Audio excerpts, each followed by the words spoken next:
Não sejais vagarosos no cuidado, sede fervorosos no espírito, servindo ao Senhor. Em espírito e em verdade, Deus é espírito, importa que os que o adorem em espírito e em verdade. Essa declaração de Jesus Cristo aqui é profunda, abrangente, tem tudo a ver com o ensino sobre o espírito, sobre o culto, sobre a vida de dedicação a Deus. O Deus Trino criou e habilitou o homem para relacionar com as 3 dimensões do universo. Vamos ver quais são elas, lendo comigo? A dimensão transcendental ou espiritual. B, a dimensão introspectiva ou pessoal. C, a dimensão sensorial ou material. Na dimensão transcendental, o homem é capaz de comunicar com Deus, é comunhão com Deus, e com as realidades do mundo invisível. Na dimensão introspectiva, quando fala intro, é para dentro, né? O homem é capaz de olhar para dentro de si mesmo, examinar os seus próprios pensamentos, sentimentos, motivações e percepções internas. É a prática da autoanálise e da reflexão que permite um conhecimento mais profundo das emoções, do intelecto e da vontade.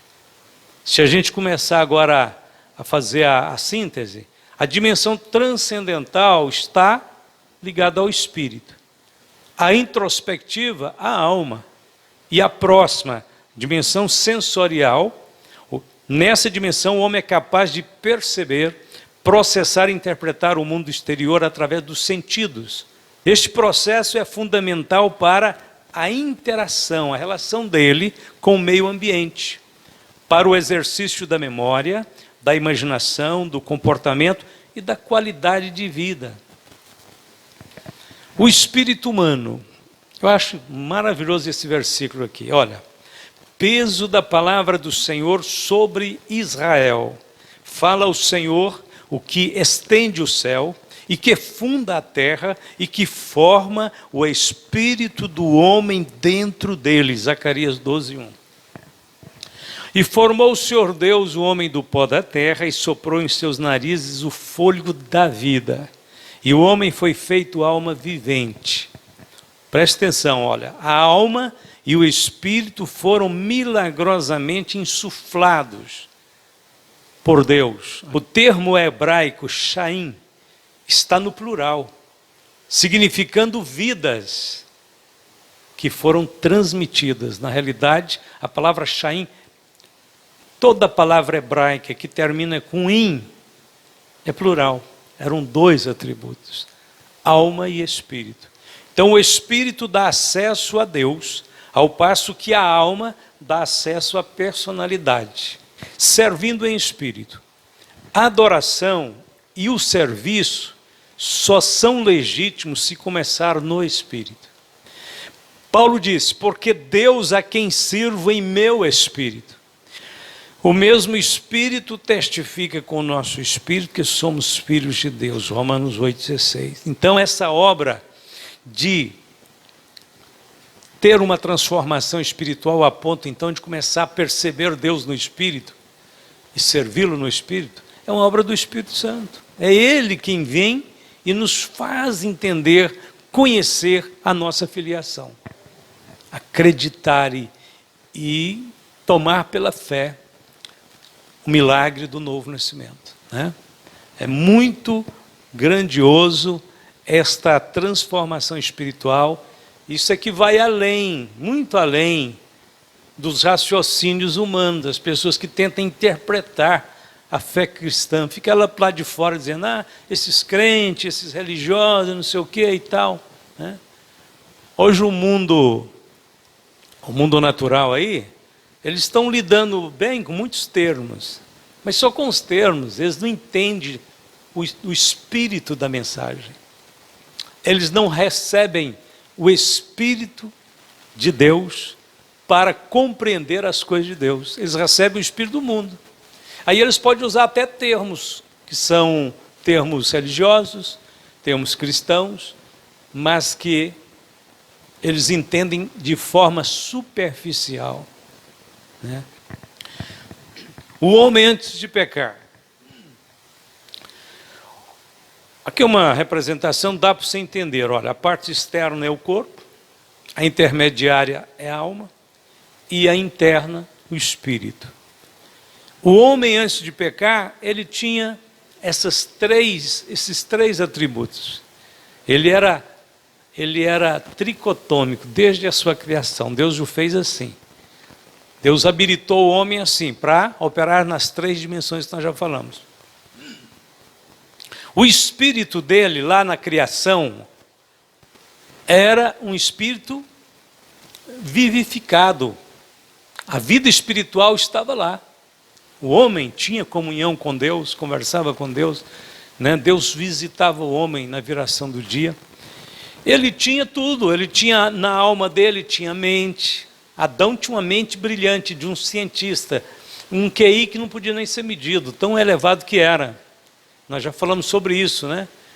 Adão ter tido a capacidade de criar os nomes dos animais, das aves, dos peixes, que hoje nem com um dicionário na mão nós não damos conta de decorar. Ele criou. E para criar os nomes, eu repito o que eu disse outro dia. Ele não podia pegar e pondo aleatoriamente nomes. Não, nomes tinha que combinar. Todo nome combina, né? Você vê um pássaro assobiando, cantando ali, tão lindo, né? E você olha, qual o nome dele? Olha, isso é o rouxinol. Rouxinol tem um nome, parece com cântico. Tem uma combinação, né? Aí você olha para um animal muito grosseiro, forte, perigoso, e você olha, o que é aquilo ali? Aquilo é um crocodilo. Parece mesmo um crocodilo, né? Adão tinha que fazer esse ajuste. Ele não podia chamar o crocodilo de rouxinol, não ia dar certo. E muito menos chamar o rouxinol de crocodilo. Não combinava. Ele conseguiu combinar tudo isso. Ajustou, deu certo. Por quê? Porque ele tinha mente, ele tinha vontade, ele tinha emoções. Então tudo que a alma tem hoje, ele já tinha, só porque ele tinha ela santificada pelo governo do Espírito. Porque nesse tempo aqui, antes de pecar, quem que governava a vida do homem? O Espírito. Eram as impressões de Deus na vida dele que guiava ele, né? Deus tocava no espírito dele. Vai, Adão, pode ir dar um mergulho lá na Lagoa Azul. Volta, Adão, agora dá uma limpada aí nessas folhas aí que estão caindo e tal, para você não ficar ocioso. Não é que tinha que trabalhar, não era obrigado. Porque hoje é obrigado. Você vai querendo ou não querendo, você tem que ir. Naquele tempo, não. O trabalho era mais como se fosse uma terapia. O homem fazia apenas pelo prazer de estar compartilhando com Deus as atividades celestiais. Então tinha tudo, exatamente. E tinha o corpo. Só que o corpo de Adão, por conta do seu estado de perfeição, de santificação, seu corpo não degeneraria. Ficaria, se ele não pecasse, ficaria eternamente jovem. Sem doença, sem dor, sem nada. Que lindo, né? Que maravilha. A Bíblia diz que Deus fez Deus formoso. Então você pode imaginar então que Adão era lindo, Eva era linda, mas perfeitos os dois. Eram perfeitos. Deus fez tudo formoso no seu devido tempo. Também pôs a eternidade no coração do homem. É por isso que o homem não tem nada que enche a vida dele do mundo, né? Por quê? Porque a alma do homem, o coração do homem, o espírito do homem tem o tamanho da eternidade. Só Deus para preencher. Sem que esse possa descobrir as obras que Deus fez desde o princípio até o fim. Eclesiastes 3:11. Este é o homem, então, antes de pecar. Mas da árvore da ciência do bem e do mal, dela não comerás, porque no dia em que dela comeres, certamente morrerás. O espírito humano foi o primeiro a sofrer as consequências do pecado. O que ele sofreu? Morte espiritual. O primeiro a ser afetado foi o espírito. O centro, o âmago. Exatamente o elo da comunhão. Tá, arrebentou, rompeu, desligou. O homem natural, que ainda não experimentou nenhum milagre de Deus, ele está morto. Como morreu Adão no dia em que pecou. É por isso que a Bíblia fala de 3 mortes, né? Fala da morte espiritual, que praticamente é o estado do mundo inteiro. Mortos em delitos e pecados. Fala da morte física, que é a separação alma e espírito do corpo. E fala depois da morte eterna, que é a separação de Deus para sempre. O homem natural, então, se acha morto em delitos e pecados e governado pela alma, porque o mundo sem Deus é governado pela alma. O homem sem Deus, ele estuda, faz pós-graduação, faz doutorado, mestrado, faz tudo. A mente dele pode ser trabalhada. Por quê? Nível da alma. Então, a alma governa. A alma dos homens naturais está governando eles. E eles não entendem as coisas de Deus. O homem, depois de pecar, imediatamente, olha o que acontece com o espírito quando o homem peca, ou quando ele, pensando lá no Éden, quando ele pecou. Morte espiritual. Paulo escreveu: estando vós mortos em ofensas e pecados, em que noutro tempo andastes, segundo o curso deste mundo, segundo o príncipe das potestades do ar. Olha quem dirige o mundo, olha quem dirige o homem sem Deus. Anda segundo o curso do mundo, segundo o príncipe das potestades do ar, que é Satanás, do espírito que agora opera nos filhos da desobediência, entre os quais todos nós também antes andávamos nos desejos da nossa carne, fazendo a vontade da carne e dos pensamentos, e éramos por natureza filhos da ira, como os outros também. Aos Efésios capítulo 2, de 1 a 3.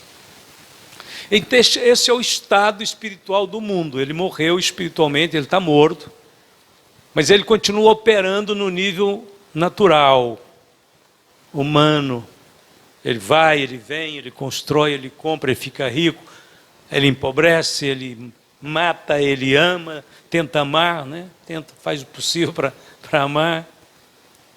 Tem alguns ideais até parecem nobres, mas está morto. Seguindo. Para reverter a morte espiritual, Deus providenciou o milagre do novo nascimento. Não pelas obras de justiça que houvéssemos feito, mas segundo a sua misericórdia, nos salvou pela lavagem da regeneração e da renovação do Espírito Santo. Tito 3,5. Somente um espírito regenerado, o que ele pode acontecer com ele? Se ele for regenerado, ele pode ter comunhão com Deus. Segundo, pode exercer domínio sobre a alma e o corpo. Pode entender as coisas de Deus. Aí vem o homem regenerado. O que aconteceu com ele? Houve uma invasão benéfica, bonita, gloriosa, né?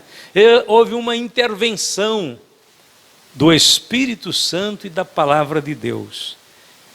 Por meio, muitas vezes, da audição. Por isso que a Bíblia diz que a fé vem pelo ouvir a palavra de Deus. Esse é o canal que Deus, interessante, é esse método de Deus, né? Deus fez um link entre a audição e a fé. Quando se ouve a palavra de Deus, a fé pode ser despertada, levantada, renovada. Então, alguém ouviu a palavra de Deus e o Espírito de Deus veio junto com ela e foi lá no âmago do ser humano, que é no seu espírito, e regenerou, deu vida a ele. Ele estava morto. E de repente, então, a pessoa começa a ter sensibilidade, apetite, fome pelas coisas de Deus. Descobre um outro mundo, um outro jeito de viver, que vai governar a sua vida, as suas escolhas. Ele continua ainda no corpo, com suas debilidades, fraquezas no sentido de limitação, dores, doenças. Não tem jeito como se livrar disso, só na ressurreição mesmo. Mas ele já não mais é dominado, por tristezas profundas, por angústias. Ele já tem o que agora um escape. Deus abriu uma janela na arca da vida dele, para cima, Era a arca de Noé, só tinha uma janela, e essa janela era para cima. É para Noé não perder de vista o céu, não parar de ver o céu, enquanto ele estava dentro daquela arca mais de um ano. Bom, o que acontece então? Espírito regenerado. Esse espírito regenerado vai influenciar a alma, vai influenciar o corpo. É o governo de Deus em nossas vidas. Seguindo. O que aconteceu na regeneração? Mas Deus, que é riquíssimo em misericórdia, pelo seu muito amor com que nos amou, estando nós ainda mortos em nossas ofensas, nos vivificou juntamente com Cristo, pela graça sois salvos. Aqui, Paulo apresenta o amor de Deus como a fonte do novo nascimento. Deus, que é riquíssimo em misericórdia, pelo seu muito amor com que nos amou. Por que você nasceu de novo? Porque Deus riquíssimo em misericórdia e amor te visitou, foi ao seu encontro. Se não fosse o amor de Deus, nós não poderíamos, não tem mérito nenhum nosso nisso aí, é o amor de Deus. O Salmo 119, 50 é bonito, O que me consola na minha angústia é isto, que a tua palavra me vivifica. Que bonito, Em 1 Pedro 1,3 está escrito: bendito seja o Deus e Pai de nosso Senhor Jesus Cristo, que segundo a sua grande misericórdia nos gerou de novo para uma viva esperança pela ressurreição de Jesus Cristo dentre os mortos. Gerou de novo. Isso mostra que o primeiro nascimento nosso, embora tenha sido com a participação dos nossos pais, mas já era uma geração de Deus, porque aqui está dizendo que ele gerou de novo. O novo nascimento demonstra que o primeiro nascimento já foi obra de Deus também. O segundo é exclusivamente Deus. É que o primeiro tem a participação dos pais. O segundo não tem participação de carne e sangue, nem da vontade do homem, nem da vontade do varão, mas nascemos de Deus. Então gerou de novo. Qual que é a fonte aqui da bênção do novo nascimento? Sua grande misericórdia. Sua grande misericórdia. 1 Pedro 1,23. Sendo de novo gerados. De novo gerado significa então que já houve uma geração. Mais uma vez, Não de semente corruptível. Se fosse dos pais, era semente corruptível.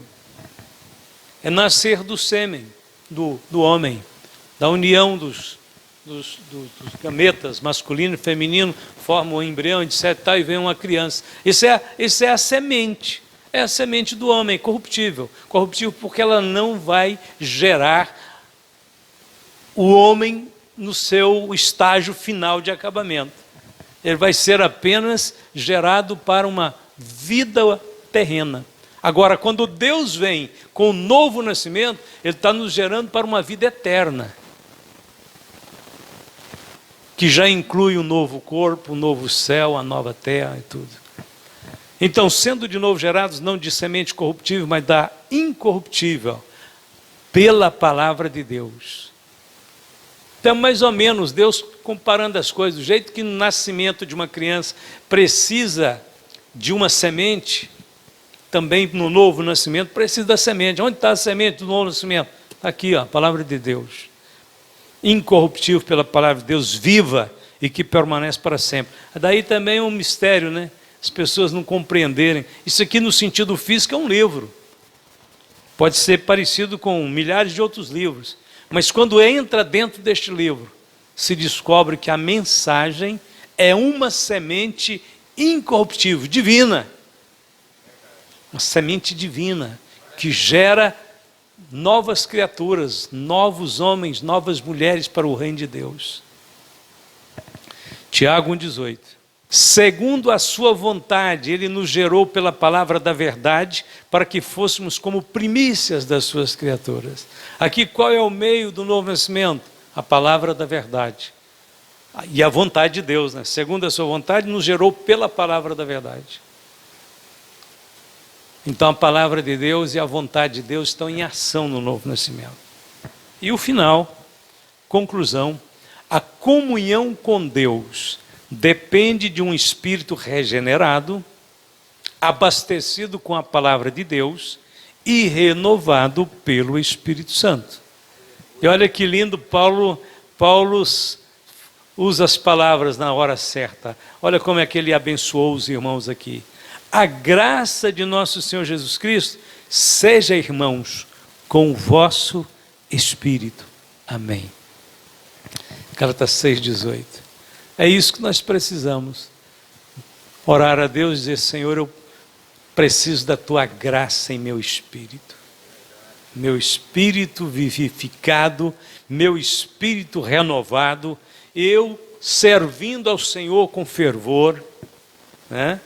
Que o nosso tema foi a partir desse ponto, né? Fervorosos no espírito, servindo ao Senhor. Isto é um espírito renovado e cheio da presença de Deus. Agora, Deus habita primeiro nosso espírito, mas a habitação de Deus abrange até o nosso corpo também. Alguém fala assim: Deus só habita no meu espírito. Não, Deus começa a habitação dele no espírito e expande ela, atingindo a alma e o corpo. Paulo não disse? Não sabeis vós que sois o templo do Espírito Santo? Paulo diz: vocês foram comprados por bom preço, glorificai, pois, a Deus no vosso espírito e no vosso corpo, os quais pertencem a Deus. Então Deus não habita só no espírito. Quando eu disse assim, o verdadeiro serviço e a verdadeira adoração tem que começar, tem que estar lá no espírito. É verdade, mas ela expande. Ela expande. A verdadeira adoração começa no espírito, mas uma pessoa pode ser tomada de uma alegria, de um êxtase tão grande, que vai extravasar na alma e no corpo. Tudo vai ser tocado por Deus. Paulo disse assim que nós levamos a mortificação de Cristo por toda parte, para que a vida de Cristo se manifeste também em nossos corpos mortais. Veja que o poder de Deus ele começa no nosso espírito, ele se instala primeiro no espírito, mas ele expande, ele passa pela alma e ele pode realmente fluir até no nosso corpo, a ponto de alguém que tocar em você ser curado. Foi o que aconteceu com Jesus quando a mulher encostou só na veste dele. Ele disse: senti que de mim saiu virtude, porque tinha virtude no corpo e chegou a passar para a roupa. O apóstolo Paulo tinha recebido tanta virtude de Deus que eles iam lá para ele orar, ele não podia orar, ele disse: não, leva meu lenço. Meu lenço, os aventais aqui que eu uso aqui em casa, leva e coloca sobre o endemoniado lá. Quando eles levavam, o demônio saía gritando: ai, olha o lenço de Paulo, olha o lenço de Paulo. Deixa eu ir embora. Era lenços e aventais. Tinha virtude, porque estava em contato com Paulo, com o corpo de Paulo, com a vida de Paulo.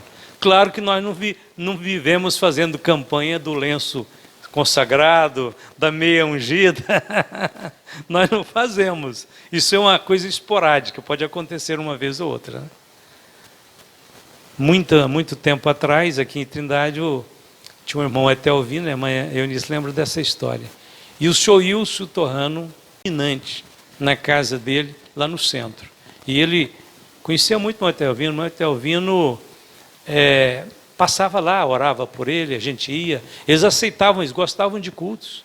Seu Wilson, Tião, todos eles. Aqueles lotes ali da Madureira, nós compramos deles.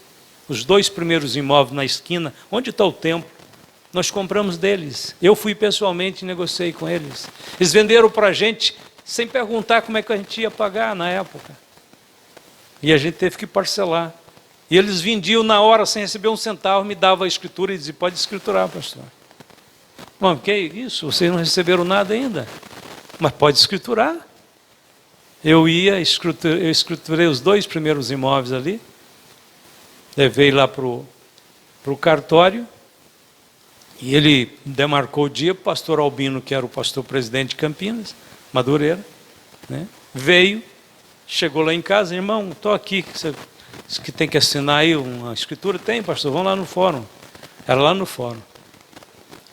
E ele assinou e recebeu. Então o Tião, o seu Wilson, deu um infarto fulminante. Ia morrer. E eles saíram doidos com ele para Goiânia. Foi lá para o Hospital São Salvador. E como não dava tempo para fazer praticamente mais nada, a neta dele teve uma inspiração. Foi de Deus. Pegou um lençol, saiu correndo ali lá do centro e veio até aqui, ó, depois da casa do irmão Patinho, chegando perto já da esquina. O irmão Etelvino morava ali.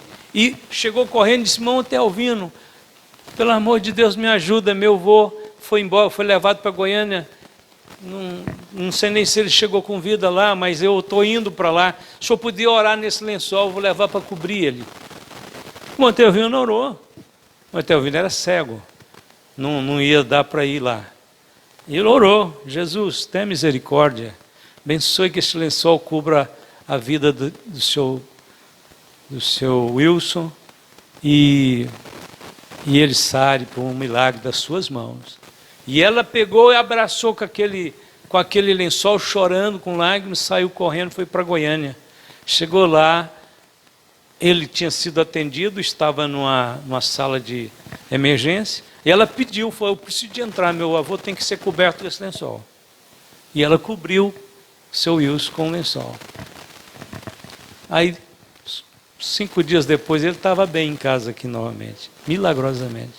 O dia que nós fomos lá, foi eu e o Etelvino novamente, na casa dele, que ele tinha voltado ao hospital, e aí eles queriam que nós fôssemos lá. E eu fui, só estava eu, o Etelvino, o seu Wilson e a esposa. E aí a gente estava lá para agradecer a Deus, né? Pregar para eles, que sempre a gente pregava, né? A gente lia a Bíblia, a gente orava, a gente confessava Jesus junto com eles, né? Então o senhor vai confessar Jesus comigo agora. E a gente punha para repetir as palavras da confissão, aceito Jesus, eu creio em Jesus, a minha vida entrego a Jesus e tal. Aí a gente estava terminando aquela visita ali, ele sentadinho no sofá, mas já estava bem, milagrosamente bem. Na hora, eu olhei para fora assim, ia passando um velório.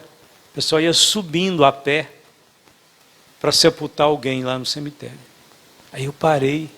E a esposa dele olhou também assim. E todos nós olhamos.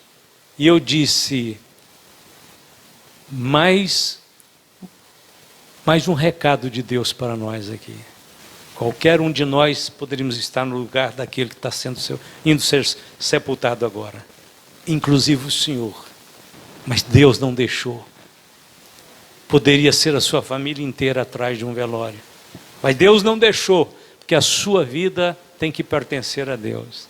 Aí eles choraram, todo mundo, a esposa chorava, ele chorava, e nós terminamos orando de novo para eles abraçar a fé em Cristo.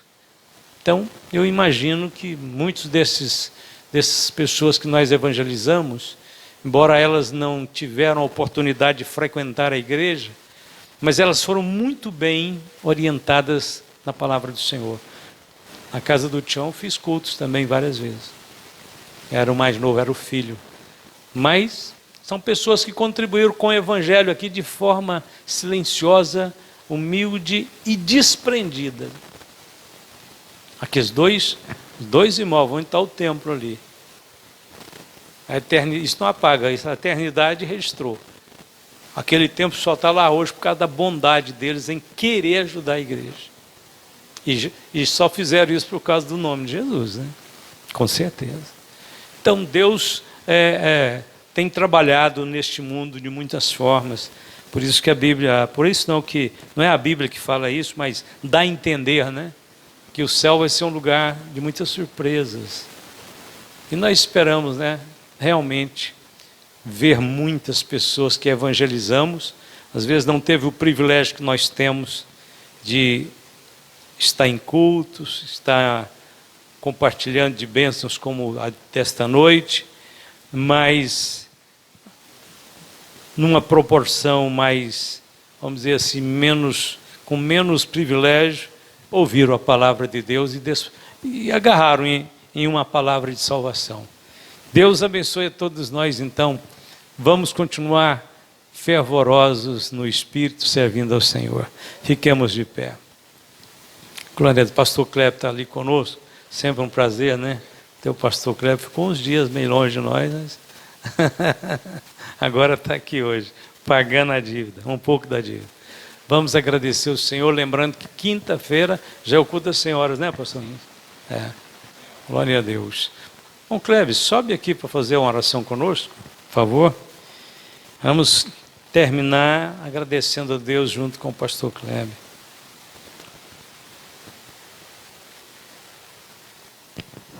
Glória a Deus, aleluia.